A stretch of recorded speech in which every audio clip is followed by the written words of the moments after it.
পড়তে রাজি, রোজা রাখতে রাজি, এতে কোনো অসুবিধা নাই। হজ করতে রাজি, কোনো অসুবিধা নাই, মানে হাজী সাহেব বলবে। কিন্তু রাষ্ট্র আল্লাহর হুকুমে চলবে, এইখানে রাজি নাই।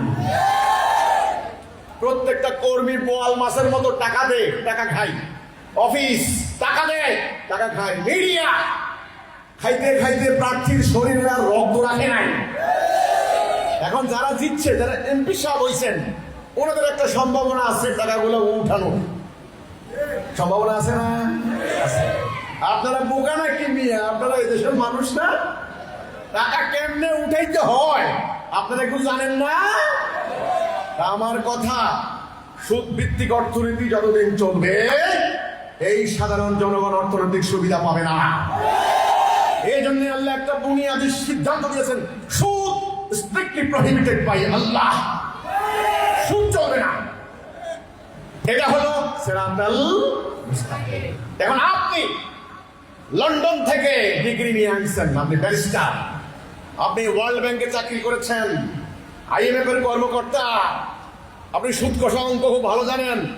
ছুট বুট টাই সুট লাগিয়ে আপনি ভারী গলায় সুন্দর সুন্দর কণ্ঠে বলেন সেমিনারে বসে, সুদ ছাড়া আধুনিক যুগে চলে না, সুদ খেতে হবে আমাদেরকে। সুদ ছাড়া কি দুনিয়া চলে নাকি? ওয়ার্ল্ড ব্যাংক, IMF, জাপান সংস্থাগুলা সুদের টাকায়, সুতরাং সুদ চলবে।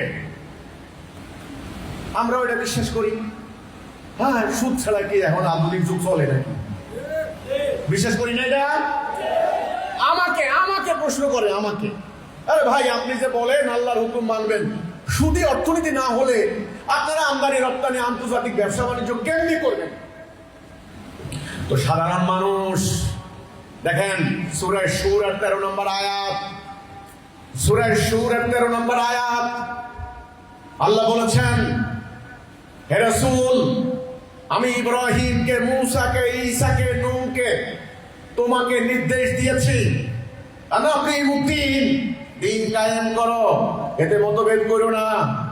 তারপরে আল্লাহ বলছেন, মুশরিকদের কাছে এটা দুর্বহ, কঠিন মনে হয়, কঠিন মনে হয়।